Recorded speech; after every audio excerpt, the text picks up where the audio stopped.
আসসালামু আলাইকুম। Unique schooling এর আজকে ভিডিওতে আপনাদের সবাইকে স্বাগতম। গত ভিডিওগুলোতে আমরা কমপ্লেক্স ভেরিয়েবল সম্পর্কে অনেক কিছু জানার চেষ্টা করেছি এবং গত ভিডিওতে লাস্ট ভিডিওতে আমরা শিখেছি সিআর ইকুয়েশন পোলার ফরম্যাটে। পোলার ফরম্যাটে কিভাবে সিআর ইকুয়েশনকে প্রমাণ করা যায় সেটাও আমরা শিখেছি। সুতরাং আজকে আমরা শিখব অ্যানালাইটিক ফাংশন কিভাবে প্রমাণ করতে হয়। ধরেন এখানে একটা প্রবলেম দেওয়া আছে f of z equals to e to the power x cos y plus I sin y। আমরা যখন অ্যানালাইটিক ফাংশন সম্পর্কে জেনেছিলাম তখনই আমরা বলেছিলাম যে আমরা অ্যানালাইটিক ফাংশনগুলোকে প্রমাণ করব দুইটা কন্ডিশনের সাহায্যে, নেসেসারি কন্ডিশন এবং সাফিসিয়েন্ট কন্ডিশন।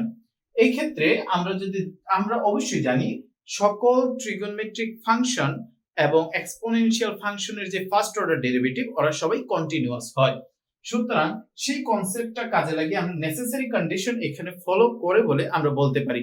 সুতরাং আমাদের একটা মাত্র কন্ডিশন ফলো করে কিনা সেটা বের করতে হবে। সেটা কি? সেটা হচ্ছে আমাদের sufficient condition.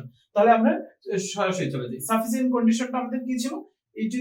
del u by del x equals to del v by del y। তাহলে আমাদের ফার্স্টে কি করতে হবে? এটা u ফাংশন আর v ফাংশনটা আগে আমরা আলাদা করে ফেলি। তাহলে এটাকে যদি আমরা একটু সাজায় লিখি, দেওয়া আছে কি আমাদের f of z equals to e to the power x cos y plus I e to the power x sin y। তাহলে এটুকু হচ্ছে আমাদের u আর এতটুকু হচ্ছে আমাদের v। তাহলে আমরা যদি এবার ফার্স্টে u কে x এর সাপেক্ষে ডিফারেন্সিয়েট করি, del u by del x, তাহলে কি লিখতে পারি? যেহেতু a x রে যদি আমরা ডিফারেন্সিয়েট করি e to the x এ থাকে আর cos y তো কনস্ট্যান্ট, তো e to the x লিখব। এবার যদি আমরা del u by del y বের করার চেষ্টা করি, তাহলে y এর সাপেক্ষে যদি আমরা cos রে ডিফারেন্সিয়েট করি তাহলে ex টা কিন্তু কনস্ট্যান্ট, তাহলে ex রে x এর মতো লিখে দিলাম। আর যদি cos y রে ডিফারেন্সিয়েট করি আমরা জানি মাইনাস sin y আসবে, তাহলে মাইনাসটা সামনে দিলাম আর sin y। আর এই পাশে আমরা যদি del v by del x বের করি তাহলে e to the power x sin y del v by del y e to the power x constant, তারপর sin y এর করলে আসবে cos y। তাহলে আমাদের কন্ডিশনটা এবার ফলো করতেছি কিনা দেখি। আমাদের কন্ডিশনটা ছিল del u by del x equals to del v by del y। আমরা দেখি এটা মিলছে কিনা। del u by del x হচ্ছে আমাদের এইটা, del v by del y আমাদের হচ্ছে এইটা। সুতরাং আমরা দেখতে পাচ্ছি দুইটা পরস্পর সমান, সুতরাং আমাদের একটা কন্ডিশন ফলো করছে। এবার আমরা দেখি del u by del y equals to minus del v by del y follow করি কিনা। দেখতে পাচ্ছি যে del u by del y সমান হচ্ছে minus e to the power x sin y আর এটা হচ্ছে e to the x sin y। তাহলে একটার সাথে মাইনাস আছে আরেকটার সাথে মাইনাস নাই। সুতরাং আমরা বলতে পারি এই কন্ডিশনটাও আমাদেরকে কি করতেছে? ফলো করতেছে। যেহেতু আমাদের এই দুইটা সিআর ইকুয়েশনটাকে ফলো করতেছে, সুতরাং আমরা বলতে পারি আমাদের সাফিসিয়েন্ট কন্ডিশনও এই ক্ষেত্রে স্যাটিসফাই হয়েছে এবং আমাদের নেসেসারি কন্ডিশনটাও স্যাটিসফাই হয়েছে। যেহেতু দুইটা কন্ডিশনই স্যাটিসফাই হয়েছে, সুতরাং আমরা বলতে পারি এই ফাংশনটা হচ্ছে অ্যানালাইটিক। সুতরাং আমরা এখানে শুরু লিখে দিতে পারি। সুতরাং আমাদের এই প্রবলেমটার সমাধান আমরা পেয়ে গেলাম। দ্বিতীয় প্রবলেমটাতে বলা হয়েছে যে show that f of z equals to log z is analytic everywhere except at z equals to 0। তাহলে প্রথমে ফাংশনটা কি দেওয়া আছে সেটার দিকে আমরা লক্ষ্য করি। সেখানে আমরা u আর v পার্টটাকে আলাদা করব, দেন আমরা del u by del x, del v by del x, del u by del y, del v by del y বের করে দেখো আমরা সিআর ইকুয়েশন ফলো করি কিনা।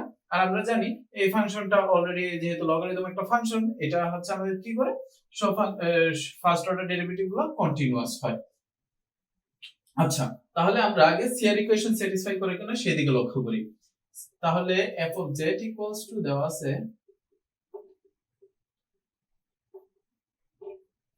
log z। আচ্ছা, log z কে কি লেখা যায়? log z কে লেখা যায় r e to the power I theta। আবার এটাকে কি লেখা যায়? log r plus log e to the power I theta। এগুলো আমরা আরো আগে জানি কিভাবে গুণ থাকলে যেভাবে আলাদা আলাদা করে লেখা যায়। তাহলে log of r plus log e সমান কত জানি আমরা? 1 জানি। তাহলে কি লেখা যায় আই থিটা। তারপরে আর সমান কি লেখা যায় root over x square plus Y square. ঠিক আছে, তারপরে স্থানাঙ্কতে নিয়ে গেলাম আমরা। আচ্ছা, তারপরে আর থিটার সমান কি লেখা যায় tan inverse y by x। তাহলে এটা হচ্ছে আমাদের, আচ্ছা এটাকে আরেকটু সাজিয়ে লেখা যায়। রুটটাকে যদি আমরা পাওয়ারে নিয়ে যাই তাহলে হাফ আসবে, half log x square plus Y square plus i tan inverse y by x। তাহলে একটু হচ্ছে আমাদের ইউ ফাংশন, একটু হচ্ছে আমাদের বি ফাংশন। তাহলে আমাদের প্রথম কাজ কি del you by del x, del you by del y, del v by del x, del v by del y গুলো বের করব। তাহলে দেখি কি আসে আমাদের। Del you by del x, half তো হাফের মতো থাকবে, এক্স এর সাপেক্ষে যদি এটাকে করি log of x1 আমরা জানি 1 বাই log of x1 আমরা জানি 1 বাই x। আবার এই ফাংশনটাকে আবার ডিফারেনশিয়েট করা লাগবে, তাহলে কি আসবে 2x আসবে। তাহলে 2x, x x কাটা, তাহলে x by root over x square plus y square. ঠিক আছে, এই যে আমরা নরমাল যে ডিফারেনশিয়াল পার্শিয়াল ডিফারেন্সিয়েশন গুলো করতেছি, এই ক্যালকুলেশন গুলো যদি আপনাদের বুঝতে অসুবিধা হয় তাহলে আপনারা আমাদের ডিফারেনশিয়াল ক্যালকুলাসে যে নোটবুক আছে সেখান থেকে ম্যাথ গুলো যদি এক্সাম্পল গুলো বারবার প্র্যাকটিস করেন তাহলে এই প্রবলেম গুলো করতে কোনো অসুবিধা হবে না। এগুলো আমাদের এই ইন্টারমিডিয়েটের বেসিক ম্যাথ গুলো আর কি। তো তারপর আমরা চেষ্টা করছি আমাদের যে নোটবুক আছে সেখানে এগুলো ইনক্লুড করার। আচ্ছা, তারপর আমরা দেখি del you by del Y কি আসে, del you by del Y, তাহলে হাফ হাফের মতো X square plus Y square, Y স্কয়ারের যদি আবার আমি করি আসবে 2y, 2 কাটা,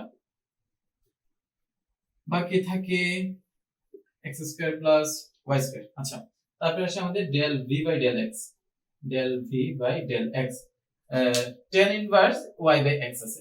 তাহলে আমরা যদি করি তাহলে আমরা জানি tan ইনভার্স x এর যদি আমরা ডিফারেন্সিয়েশন করি কি আসে 1 বাই 1 প্লাস x স্কয়ার। তাহলে এখানে সেম আসবে 1 বাই 1 প্লাস x এর জায়গায় কি আছে y by x whole square. তো এটার উপর স্কয়ার, এটার উপর স্কয়ার। আবার আলাদা করে dy বাই dx করব না, এই যে ddx of y by x আর কি। তো y টা হচ্ছে এখানে কনস্ট্যান্ট, তাহলে থাকতেছে 1 বাই x। আমরা জানি 1 বাই x এর ডিফারেন্সিয়েশন করলে কি আসে -1 বাই x স্কয়ার। তাহলে -1 বাই x স্কয়ার এর যদি আমি লিখি, আমি এই পার্টটা মুছা দেন করে দিই একদম into -y by x square. ঠিক আছে, আচ্ছা তাহলে যদি ঠিক থাকে এতটুকু, তাহলে আমি যদি এই পার্টটাকে একটু সাজিয়ে লিখি তাহলে কি আসে, এখানে আসবে x square plus y square, x square উপরে, আর এখানে আসবে এই যে মাইনাসটা সামনে দিলাম আমি into y by x square, x square x কাটা, তাহলে বাকি থাকতেছে minus y by x square plus y square. তারপর কাজ হচ্ছে আমাদের del v by del y, del v by del y বের করা। আচ্ছা, এবার y এর সাপেক্ষে আমরা করব similarly 1 by 1 plus y square by x square del del y, y by x। এবার তো x কনস্ট্যান্ট, তাহলে y y ডিফারেন্সিয়েট হলে কি হয়ে যাবে 1 হয়ে যাবে, বাকি থাকবে শুধু 1 by x into 1 by x। তাহলে কি হয় x square plus y square, x square 1 by x, x যদি কাটা যায় থাকে x। আচ্ছা, তাহলে আমরা পেলাম এই পার্ট। এবার আমরা আমাদের কন্ডিশনটা কি ছিল, del you by del x, del you by del x সমান কি হওয়া লাগবে del v by del y। দেখি তো হইছে কিনা আমাদের del you by del x কোথায়, del you by del x সমান আমরা পাইছি কি x by x square plus y square, আর del v by del y সমান আমরা কি পাইছি x by x square plus y square. সুতরাং আমরা দেখতে পাচ্ছি এই কন্ডিশনটাকে ফলো করছে, সুতরাং এতটুকু আমাদের স্যাটিসফাই। আচ্ছা, তারপর কন্ডিশনটা আমাদের কি ছিল, del u by del y equals to minus del v by del x। দেখি তো এতটুকু হয়েছে কিনা, del you by del y সমান আমরা কি পাইছি y by x square plus Y square. এখানে পাইছি আমরা minus y by x square plus Y square, যেহেতু একটা প্লাস একটা মাইনাস এবং অপর পার্টটা সেমই আছে, সুতরাং আমরা বলতে পারি এইটাও আমাদের কি করছে স্যাটিসফাই করছে। সুতরাং এটা আমাদের সিআর ইকুয়েশন স্যাটিসফাই করে। সুতরাং এতটুকু দেখার পর আমরা বলতে পারি এই ফাংশনটা অ্যানালাইটিক এভরিওয়্যার।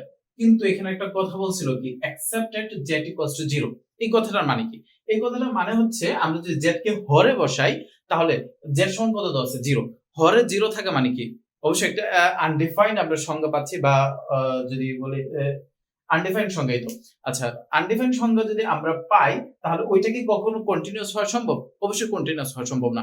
যেহেতু ওই ফাংশনটা কন্টিনিউয়াস হওয়া সম্ভব না, সুতরাং আমরা এতটুকু লিখতে পারি del u by del x del u by del y। আচ্ছা, আমি যদি একটু লিখি এখানে del u by del x del u by del y del v by del x del v by del y are not continuous at z equals to 0। সুতরাং এই 0 বিন্দুটাতে শুধুমাত্র ফাংশনটা কি না কন্টিনিউয়াস না। সুতরাং আমরা বলতে পারবো এই z ইকুয়ালস টু 0 বিন্দুটা যে পয়েন্টটা সেই পয়েন্টটাকে আমরা কি বলতে পারবো সিঙ্গুলার পয়েন্ট। ঠিক আছে, আমরা বলছিলাম যখন অ্যানালাইটিক ফাংশন শিখে তখন বলছিলাম যদি কোনো একটা বিন্দুতে বা কোনো একটা পয়েন্টে যদি ফাংশনটা ডিফারেন্সিয়েবল আচ্ছা না হয়, সুতরাং বা যদি আমাদের ফলো না করে, সুতরাং আমরা সেটাকে কি বলতে পারি সিঙ্গুলার পয়েন্ট বলতে পারি। সুতরাং এই ক্ষেত্রে এই পয়েন্টটা হবে আমাদের কি সিঙ্গুলার পয়েন্ট, এটা আমাদের অ্যানালাইটিক ফাংশনের আন্ডারে আসবে না। আচ্ছা, তাহলে আমরা বলতে পারি এই যে show that f of z equals to log of z is analytic। হ্যাঁ, অ্যানালাইটিক হইছে এভরিওয়্যার, হ্যাঁ সব জায়গায় অ্যানালাইটিক হইছে except that z equals to 0, z equals to 0 ছাড়া। সুতরাং আমরা এই প্রবলেমটা শুড লিখে দিতে পারি। এই যে আজকে আমরা দুইটা প্রবলেম শিখছি, এই দুইটা প্রবলেম ছাড়াও আমাদের এই যে কমপ্লেক্স ভেরিয়েবলস এর যে নোটবুক আছে সেই নোটবুকে আমরা চেষ্টা করেছি আরো ম্যাথ প্রবলেম রাখার, যেন আপনাদের ম্যাথগুলো করার পর বুঝতে সুবিধা হয়। সুতরাং আপনারা ওইখান থেকে এই প্রবলেমগুলো দেখে আশা করি খুব সহজেই আমাদের এই প্রবলেমগুলো বুঝতে পারবেন এবং এই টপিকটা খুব ভালোভাবে আপনাদের জন্য স্পষ্ট হয়ে যাবে। আর আমাদের চ্যানেলটাকে অবশ্যই সাবস্ক্রাইব করে রাখবেন। ধন্যবাদ। আসসালামু আলাইকুম।